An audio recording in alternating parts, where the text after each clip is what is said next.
ఎవరు మనల్ని ఎన్నుకున్నది? చేపలు పట్టే వారిని, సముద్రం మీద బ్రతుకుతున్న మనలను ఏర్పరచుకొని ఈ బాధ్యత మన మీద పెట్టింది ఎవరు? ఆయనే. మన దేవుడు, మన రక్షకుడు, మన విమోచకుడు, మన పుట్టించినవాడు, లోకానికి పంపించినవాడు, అనేక మందిని రక్షణ మార్గంలో నడిపించి ఒక సాధనముగా, ఒక పనికొచ్చే పాత్రల వలె మనల్ని నిలబెట్టుకునేది ఎందుకో తెలుసా? ఎవడలా పోతే నీకెందుకు, ఎవరిదలా పోతే నీకెందుకు, వారి జీవితాలు వారివి, వారికి నువ్వు చెప్పి చెడ్డైపోవడం ఎందుకు, వారికి నువ్వు అందరితో తిట్టించుకోవడం ఎందుకంటే మరి సమాజాన్ని బాగు చేసే బాధ్యత ఎవరిది? అంతే కదా. ఎన్నో ఆత్మలు నరకానికి దగ్గరికి అయిపోతున్నాయే, ఎంతోమంది నశించిపోతున్నారే, ఎంతోమంది యవనస్తులు పాడైపోతున్నారే, వారిని మనము రక్షణలోనికి నడిపించాలి కదా.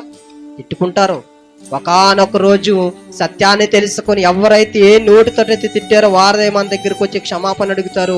అవసరమైతే దేవుని కొరకు మనకంటే ఉన్నతమైన జీవితానికి జీవిస్తారు. అప్పుడు దేవుడి దగ్గర మనం మెప్పు పొందుకుంటాం తెలుసా. ఎవరెలా పోతే నాకేంటని మనం అనకూడదు. మనం వీలైతే మనం ఎంతవరకు చెప్పాలో అంతవరకు చెప్పవలసిన బాధ్యత దేవుడు మన మీద ఇచ్చాడు. జ్ఞానం గలవారైతే ఇతరులను రక్షిస్తారు. సామెతల గ్రంథము 11:30 చూసుకున్న మాట.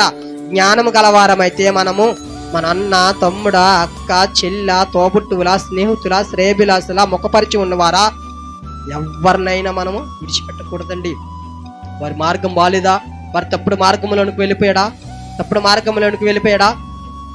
అప్పుడు మనం ఏం చేయాలి? యాకోబు రాసిన పత్రిక 5:19-20 ప్రకారంగా మనం ప్రవర్తించాలి. ఒక ఆత్మను మరణం నుండి తప్పించేవారుగా మనం ఉండాలి. ఒకవేళ వాడు సత్య మార్గమును విడిచిపెట్టి తప్పుడు మార్గములోనికి, చీకటి మార్గములోనికి, వెలుగు మార్గాన్ని విడిచిపెట్టి చీకటి మార్గములోనికి వెళ్ళిపోతున్న వాడిని మనం సత్య మార్గములోనికి వెలుగు సంబంధులుగా వారిని తయారు చేసేవారుగా మనం ఉండాలి. దేవునికి మహిమ కలుగును గాక.